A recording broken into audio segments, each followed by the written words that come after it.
Good morning. I'm Fred. This is a presentation of 1 Peter chapter 3 verses 1 through 9. I prepared this as part of an instruction for my pastor on how to assemble a verse study. It's about 7 in the morning. I'm in my backyard. Um, this book from Peter, the chapter before this is about Christian conduct in the midst of suffering, specifically submission to government, and then submission towards husbands and wives.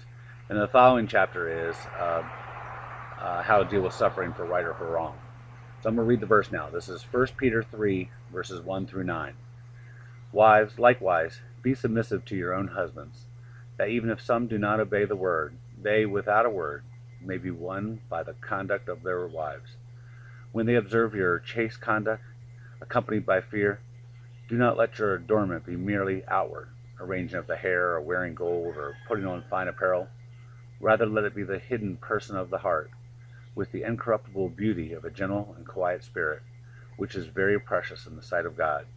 For in this manner, in former times, the holy women who trusted in God also adorned themselves, being submissive to their own husbands, as Sarah obeyed Abraham, calling him Lord, whose daughters you are, if you do good, and are not afraid with any terror.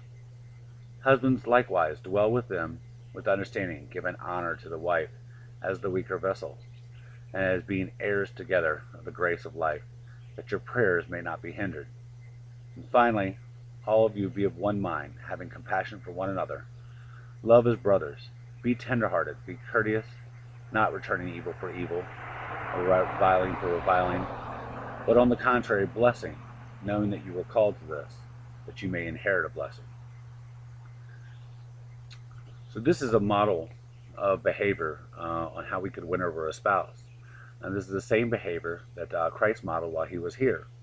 And submissive behavior shows respect or value. It imparts worth, just as Christ humbled himself for the church. Submission is humble obedience to another's will. I want to say that again so you catch that. That's humble obedience to another's will. An unbelieving husband is likely to feel respect, and it feels good to be respected. That in humble submission, if a wife says yes, sir, or imparts to her children to respond to their father as sir, it feels good. It shows value. The recipient of submission always feels that value, that they're being elevated. Now, I'm not talking about being a doormat or being abused, but for a second, are you? What are you willing to do? What are you willing to give that another might live? Are you willing to be a little bit of a doormat? And again, this isn't about being a doormat. This is about quiet submission. Uh, but we should be willing to reach. Now I want to read verse 2 and 4 together because they're tied together here. It says, when they observe your chaste conduct accompanied by fear, do not let your adornment be merely outward, arranging of the hair, wearing the gold, or putting on fine apparel. Rather let it be the hidden person of the heart, with incorruptible beauty of gentle and quiet spirit. So if I just put the two together, 2 and 4, right? When they observe your chaste conduct, let it be the hidden person of the heart, with incorruptible beauty and a gentle and quiet spirit. We think of chaste conduct as being a connotation of sexual purity, but here it's being used to show the inward person as a quiet behavior, a gentle spirit. And again, we have this is examples of how Christ behaved while he was here. His silence before Herod when he was being questioned, his quiet responses to Pilate. And this behavior is described as being precious in the sight of God. So certainly worth attaining.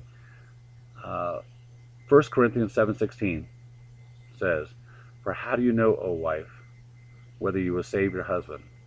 Or how do you know, O husband, whether you will save your wife?" So the reference here is that quiet and gentle spirit is enough to save a spouse. Now Sarah is given as an example here in verse 5 and 6. And again it says, for in this manner in former times the holy women who trusted in God also adorned themselves, that is, with quietness and gentleness, being submissive to their own husbands, as Sarah obeyed Abraham, calling him Lord, whose daughters you are if you do good and are not afraid with any terror. Now, we don't use this word Lord anymore in common language. We've saved it for the reverent reference to Jesus. But it can be used. And let's try this next time, dinner. When you've prepared dinner and your husband says, what's for dinner? You can say, I prepared steak, my lord. He'll be honored by it once he picks himself up off the floor. But he'll appreciate that honor. It can be used occasionally. And the bottom line is that we can adjust our behavior, even if it's unfamiliar, even if it's difficult. We can adjust our behavior to honor or submit ourselves to our spouses or others. This quietness and submission and compassion and chaste behavior are not normal habits. We would have to work on these.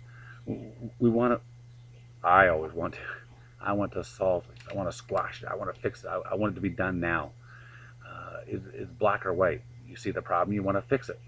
And so much that means pointing out someone's error and telling them what they've done wrong.